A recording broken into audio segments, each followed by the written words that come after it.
지난 주말 HLB는 2.39% 하락했지만 차트상으로는 고점과 저점을 높여가고 있으며 주간 상승률이자 2차 CRL 이후로는 23%나 급반등하며 신약 승인 실패로 인한 하한가 충격을 딛고 추세 반등을 이어가는 모습입니다. 금요일 하락을 이끌었던 매매 창구와 직전일 상승을 이끌었던 매매 창구가 동일했다는 점이 특이사항이라고 할 수 있는데, 주로 공매도 거래가 빈번했다고 추정되는 창구에서 활발한 움직임이 나와준 모습입니다.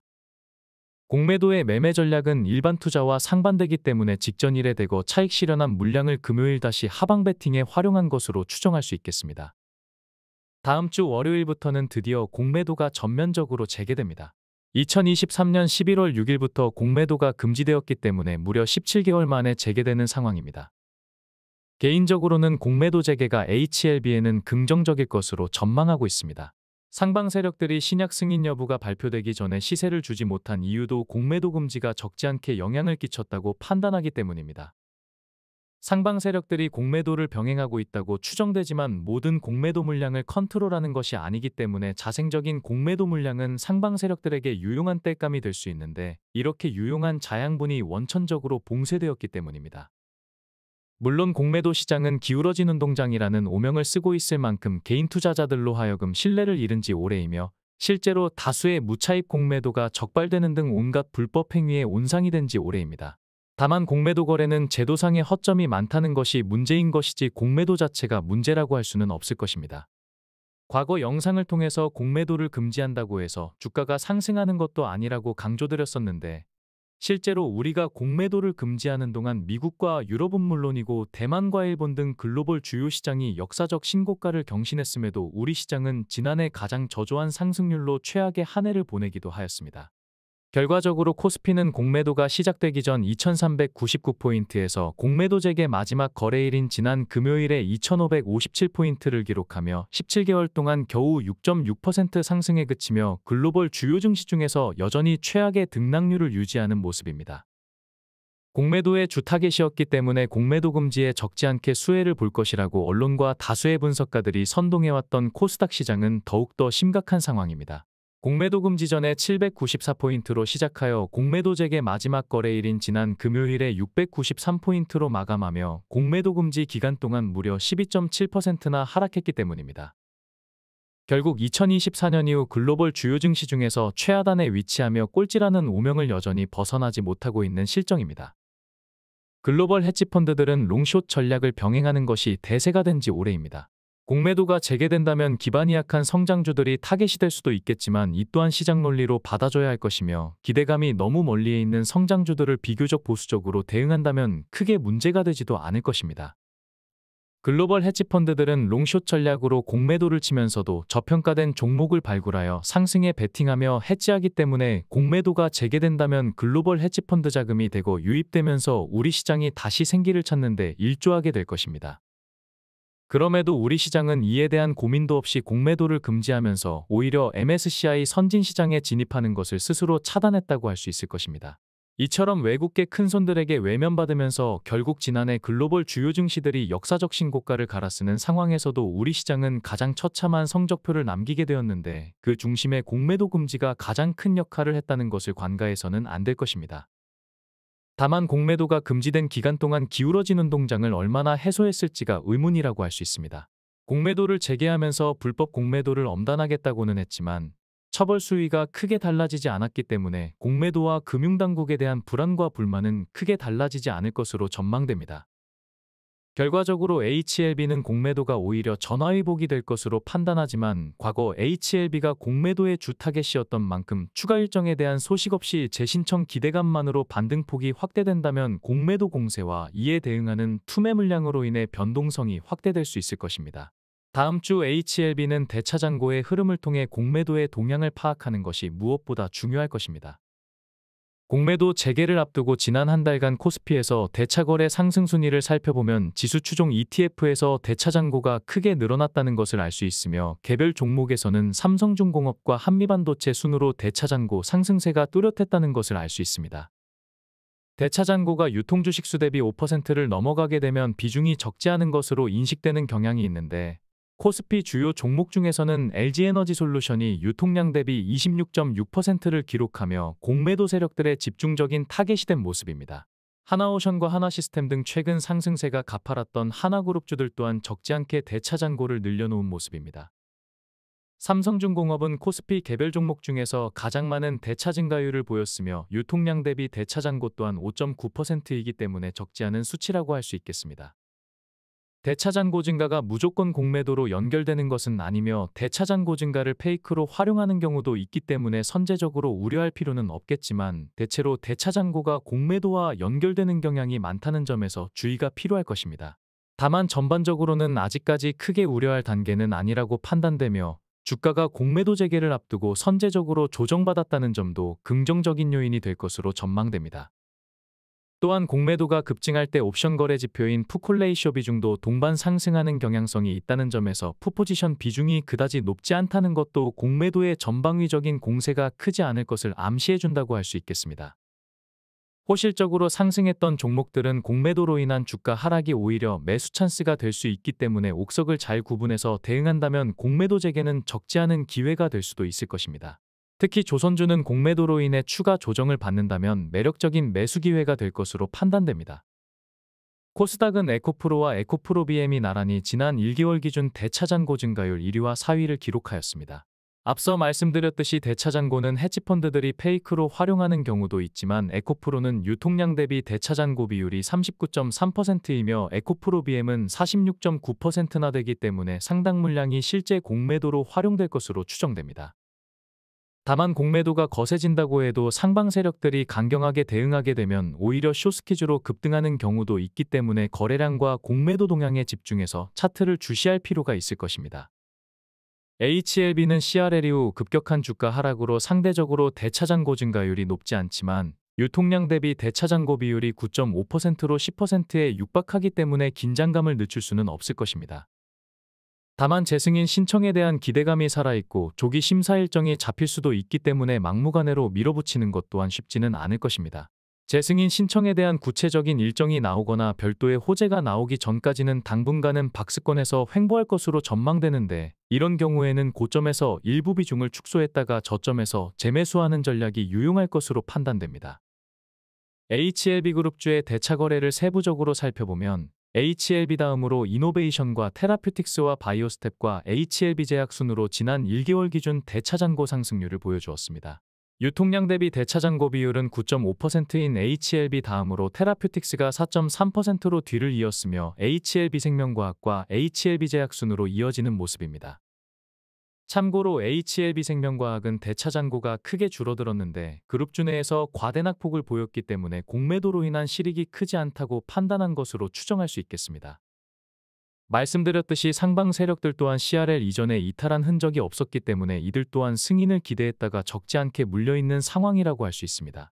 HLB처럼 재료가 풍부한 종목에서 상방 세력이 손실로 이탈한다는 것은 상상하기 어렵기 때문에 재신청에 대한 기대감과는 별개로 과거의 나노코박스 때처럼 실체가 불분명한 재료를 억지로 가공해서라도 주가를 부양할 것으로 전망되며 공매도 공세를 적절하게 활용할 것으로 예상됩니다. 하반기쯤에는 현재 주가와 비교할 수 없는 수준에서 주가가 형성되어 있겠지만 단기적으로는 공매도의 움직임을 파악하고 이에 대한 적절한 대응이 필요할 것입니다. 지수의 거시적인 방향성은 시황과 여러 가지 경제지표를 동원해서 충분히 동향 파악을 할 수 있겠지만 공매도의 전략은 변덕스러운 인간의 속마음을 추정하는 것과 비슷하기 때문에 섣부른 예측보다는 동향을 먼저 파악한 후에 적절하게 대응하려는 노력이 필요할 것입니다. 지금 보시는 이미지는 CRL 직전 1년 동안의 누적된 거래 창구의 매매 현황을 기록한 차트입니다. 참고로 출량파 채널에서 선보이는 차트는 KRX 데이터를 바탕으로 자체 제작한 차트이기 때문에 직관적으로 현황을 파악하는 데 많은 도움이 될 것입니다. 3월 21일 2차 CRL이 반영되기 전 HLB에서 1년 동안 가장 많이 순매수한 매매 창구는 메릴린치와 토스증권과 골드만삭스와 메리츠증권 순입니다. 반대로 미래에셋과 모건스탠리가 비교적 활발하게 매도 포지션을 구축한 모습입니다. 지금 보는 이미지는 신약 승인이 실패한 3월 21일 이후 주요 매매 창구에 순매매량을 추가한 것입니다. 개인들의 비중이 높은 키움증권이 2차 CRL 이후 44만 7천 주를 순매수하며 가장 적극적인 매수세를 보였으며, 반면 가장 적극적인 매도세를 보인 곳은 85만 주를 순매도한 UBS가 차지했습니다. 가중평균가로 계산해보면 이틀 합산 447억 원이기 때문에 단일 창구로서는 적지 않은 순매도 금액이라고 할 수 있습니다. 승인 가능성이 희박하다는 판단으로 특정 매매 주체가 포지션을 완전히 청산했을 수도 있겠지만, 추가 하락을 염두에 둔 일시적인 대응이나 단순 리밸런싱일 수도 있기 때문에 모든 가능성을 열어둬야 할 것입니다. UBS의 급격한 매도세가 전체 거래 규모에 비한다면 특별히 신경 쓸 만한 규모는 아니지만, 특정 창구에서 추가적인 이탈이 나온다거나 혹은 청산 물량을 재매수하게 된다면 투심에 영향을 줄 수 있기 때문에 주목할 필요가 있을 것입니다. 2차 CRL 이후 HLB는 포털 사이트 검색 순위에서 조금 밀려났지만 여전히 상위권에서 관심을 이어가는 모습입니다. 지난 주말 개인은 31만 8천 주를 순매수하는 등 CRL 이후 적극적인 매수세를 보이고 있습니다. 기관은 대체로 관망하는 모습이며 외국인은 확연히 매도세를 강화하는 모습입니다. 기간별 매매 동향을 보면 좀 더 명확하게 파악되는데, 개인은 최근 1년 이내 주요 구간에서 모두 순매수를 보였으며 외국인은 전 구간 순매도로 대응하고 있다는 것을 알 수 있습니다. 다만 거시적으로 외국인의 보유 비중을 보면 최근의 비중 축소는 두 번의 CRL을 맞은 것에 비한다면 미미한 매도세라고 할 수 있을 만큼 보유 비중 차트상으로는 드라마틱한 변화가 있지 않다는 것을 확인하실 수 있을 것입니다. 지난 영상에서도 말씀드렸지만 상방 세력들이 대체로 외국인 창구를 이용하는 이유는 익명성으로 금융당국의 추적을 피하는 데 용이하다는 것이 가장 기본이 될 것이며, 대량의 매매에도 거래 체결력이 뛰어나고 국내 시장에서 외국인 자금은 스마트머니라는 인식이 강하기 때문에 시장을 좌지우지하는 데에도 수월하다는 것 등 여러 가지 이점이 있기 때문입니다. 이로 인해 검은머리 외국인들이 대거 외국계 창구에서 활동하고 있다는 것을 참고하신다면 이들의 심리를 어렵지 않게 유추하실 수 있을 것입니다. 3월 거래일이 하루밖에 남지 않았는데 HLB는 지수와 섹터 대비 적지 않은 낙폭을 기록했다는 것을 알 수 있습니다.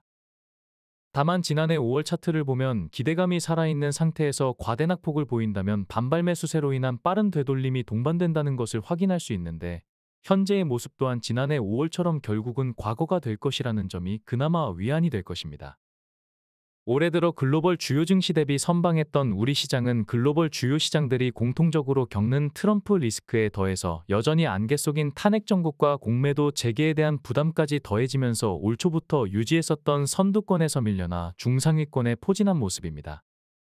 양대 시장에서 외국인이 썰물처럼 빠져나가면서 1년 이내 모든 구간에서 외국인의 순매수 흔적을 찾아볼 수 없는 상황입니다.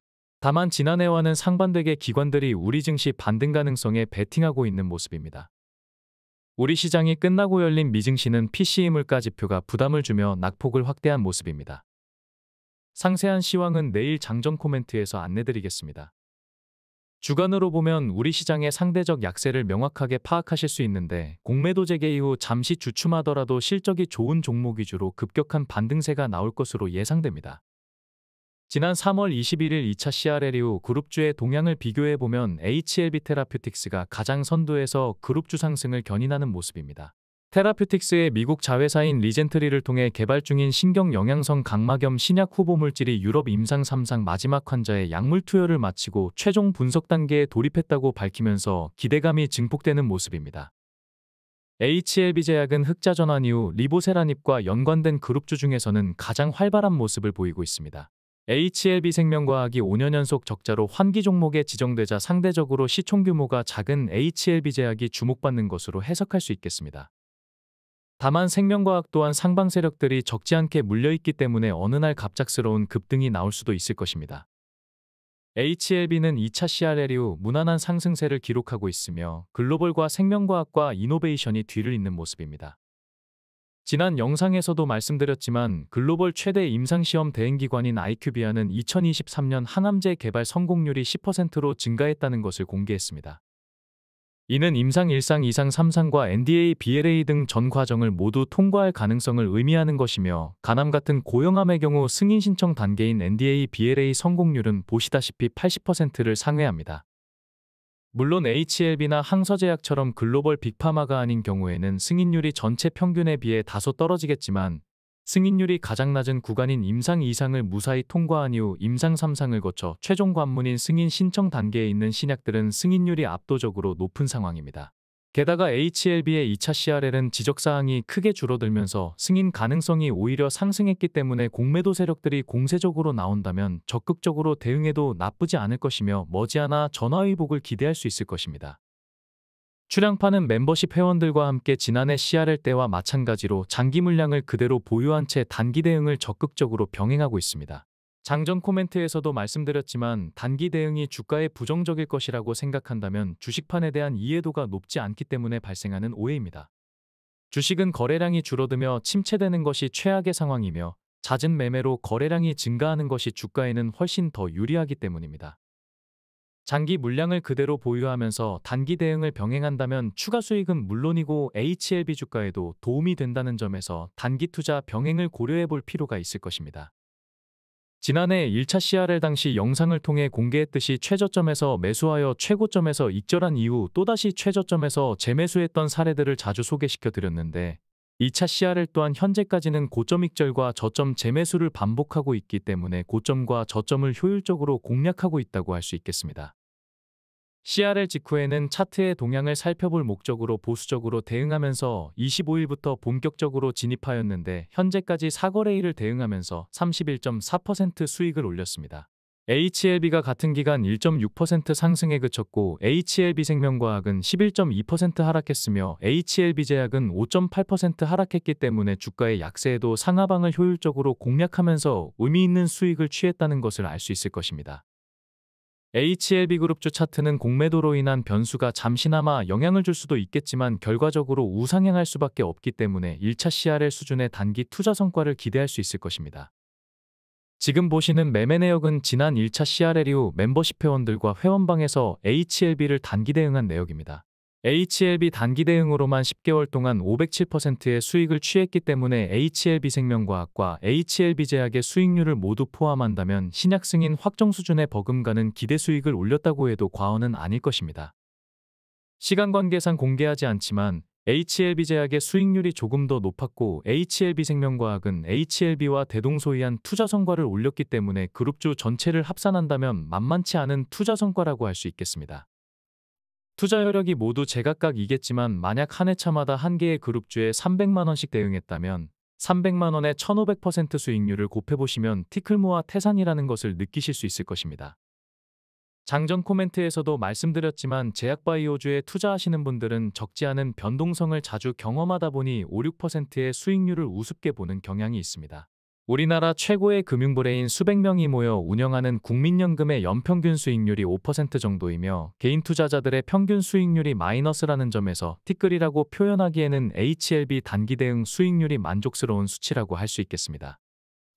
멤버십에 참여하신다면 조기의 손실을 복구하는 데 적지 않게 도움이 되겠지만 여건이 되지 않는 분들은 지난해 CRL 직후 출향파가 멤버십 회원들과 대응했던 매매 타점을 참고하신다면 단기 대응을 병행하는 데 많은 도움이 될 것입니다. 또한 장전의 글로벌 시황과 함께 HLB 분석을 이어가는 장전 코멘트에 참여하셔도 적지 않은 힌트를 공유받으실 수 있을 것입니다. 다음 시간에는 좀 더 좋은 소식으로 인사드릴 수 있기를 기원해 보겠습니다. 출향파 멤버십에 참여하시면 HLB 장기 대응과 단기 대응은 물론이며 출향파 최선 5주를 추천받으실 수 있습니다. 가장 많이 이용하는 유튜브 멤버십에 가입하시려면 구독을 하시고 구독 버튼 옆에 가입 버튼을 누르시면 멤버십 회원에 즉시 참여하실 수 있겠습니다.